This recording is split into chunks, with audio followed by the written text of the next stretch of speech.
नमस्कार दोस्तों, मैं कविता शर्मा और आज हम बात करेंगे general guidelines before starting the yogic practices और द आसना प्रैक्टिस। तो क्या कुछ जनरल गाइडलाइंस हैं जो हमें फॉलो करनी बहुत जरूरी है अपनी योगा प्रैक्टिस शुरू करने से या आसन प्रैक्टिस करने शुरू करने से पहले। तो सबसे पहली गाइडलाइन है समय यानी कि टाइम। वैसे तो माना जाता है कि सुबह का टाइम सबसे बेस्ट टाइम माना जाता है to start a yoga practice. Still, we can practice yoga at any other time of the day.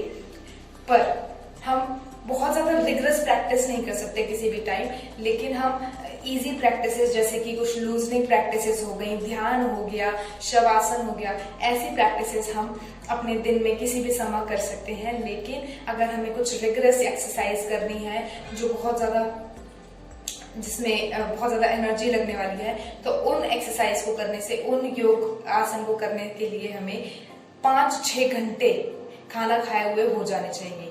हमारा जो पेट है, जो हमारे बॉवल्स हैं, उनको 5-6 घंटे तक का आराम। दूसरी चीज है जगह, प्लेस।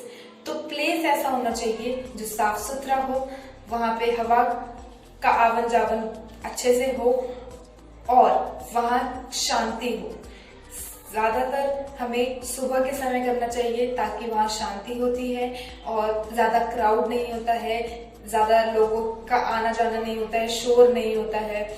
और हमें प्रैक्टिस ऐसी जगह पे करना चाहिए जैसे कि वाटर बॉडीज के पास कर सकते हैं, किसी तालाब के किनारे या किसी गार्डन के पास, किसी गार्डन में बैठ के हमें प्रैक्टिस करनी चाहिए। लेकिन कई लोगों के लिए पॉसिबल नहीं है गार्डन्स के पास जाना और अपने वाटर बॉडीज के पास जाके करना, तो कई लोग घर में करना प्रेफर करते हैं। तो अगर आप घर पे भी कर रहे हैं तो घर पे करने के लिए भी आपको जहां पे भी आप योग की प्रैक्टिस कर रहे हैं वहां पे आपको देखना है सबसे पहले कि वहां से एयर का वेंटिलेशन होना चाहिए जिस जगह पे आप योगा प्रैक्टिस अपनी शुरू कर रहे हैं। बाकी आप अपने घर पे भी अपनी योगा प्रैक्टिस को शुरू कर सकते हैं और वहां पे शोर नहीं होना चाहिए, शांति होनी चाहिए ताकि आप अपनी योगा प्रैक्टिस ध्यान लगाकर आराम से कर सके। बस यही है। और सबसे मेन बात, आप अपनी प्रैक्टिस हमेशा योगा मैट पर या किसी कारपेट को बिछाकर ही करें। जमीन पर डायरेक्ट हमें बैठ के योगा की प्रैक्टिस नहीं करनी चाहिए। तीसरी चीज है एज। अब लोग मानते हैं कि हम बूढ़े हो गए हैं या हम ज्यादा ही छोटे हैं, हमें योग का अभ्यास नहीं करना चाहिए, लेकिन ऐसा कुछ भी नहीं है। योग के लिए कोई उम्र की सीमा नहीं है। योग आप किसी भी उम्र में, चाहे आप छोटे हैं, चाहे आप बूढ़े हैं, चाहे आप जवान हैं, हर किसी उम्र का व्यक्ति योग का अभ्यास शुरू कर सकता है बिना किसी सोच विचारे।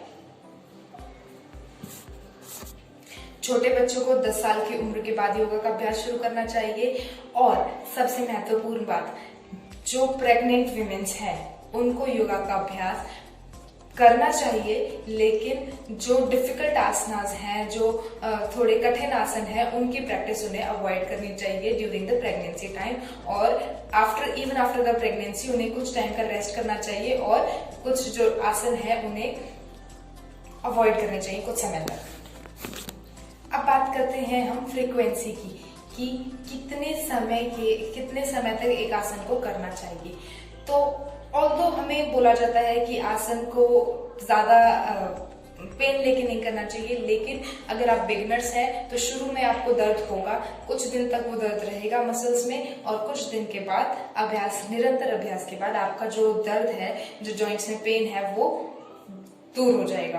दूसरी बात, हमें आसन बिगिनर्स को 3 टाइम्स तो एटलीस्ट उन्हें रिपीट करना चाहिए आसन को। और जो आसन दोनों साइड से करने के हैं, जैसे कि हमारा वृक्ष आसन हो गया, वक्र आसन हो गया, मत्स्येंद्र आसन हो गया, तो इस तरीके के आसन है। अगर आप एक तरफ से कर रहे हैं तो उसको दूसरी तरफ से करना भी बहुत जरूरी है। और जैसे कि आप अगर बैकवर्ड बेंडिंग कर रहे हैं तो फॉरवर्ड बेंडिंग करके, यदि आप कोई प्रॉन पोजेस कर रहे हैं यानी कि लेट कर रहे हैं कोई आसन, तो हमेशा अपने लेफ्ट साइड से उठें, ठीक है।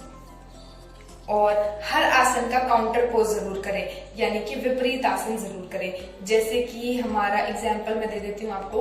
अगर आप पश्चिमोत्तान आसन कर रहे हैं तो उसके बाद आपको फिर बाद उसका विपरीत आसन भी करना बहुत आवश्यक है।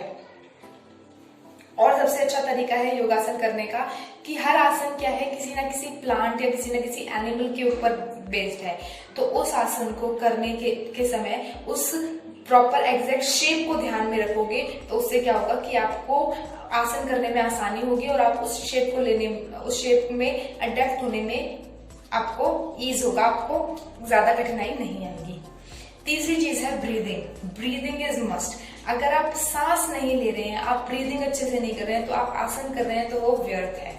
बिना श्वास प्रश्वास के अगर आप आसन कर रहे हैं तो वो बिल्कुल बिल्कुल व्यर्थ है।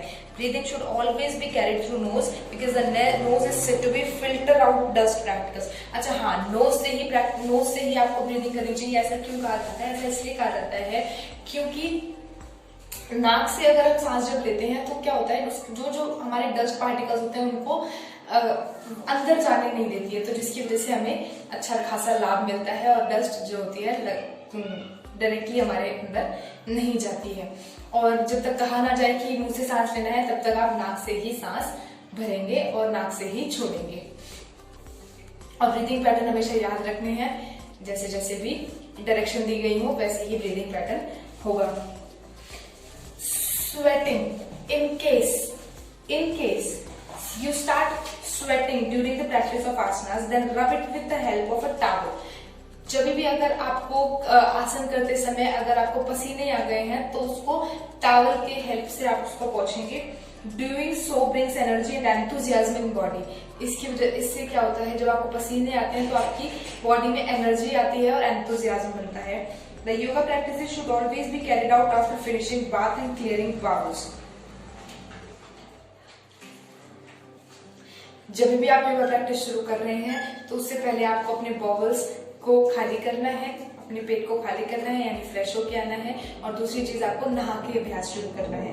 However, if somebody wants to bath after the practice, then the same should be done 10 to 20 minutes after the practice. और अगर कोई व्यक्ति चाहता है कि उसको योगा प्रैक्टिस शुरू करनी है, शुरू करने के बाद आपको नहाना है तो उसको कम से कम 10 या 20 मिनट बाद ही स्नान करना है, क्योंकि और सिर्फ जस्ट आसन करने के बाद ही स्नान नहीं करना है। Body temperature, if body temperature increases during the practice then repeatedly inhale from the left nostril from the right nostril, this will lower the body temperature. अगर आपको बॉडी टेम्परेचर कुछ ज्यादा ही बढ़ गया है अभ्यास करते समय तो उस समय आपको ध्यान रखना है कि आपको रिपीटेडली इनहेल करना है लेफ्ट नॉस्ट्रिल से और एक्सहेल करना है राइट नॉस्ट्रिल से, जिससे क्या होगा, आपकी बॉडी का जो टेम्परेचर है वो डाउन आ जाएगा।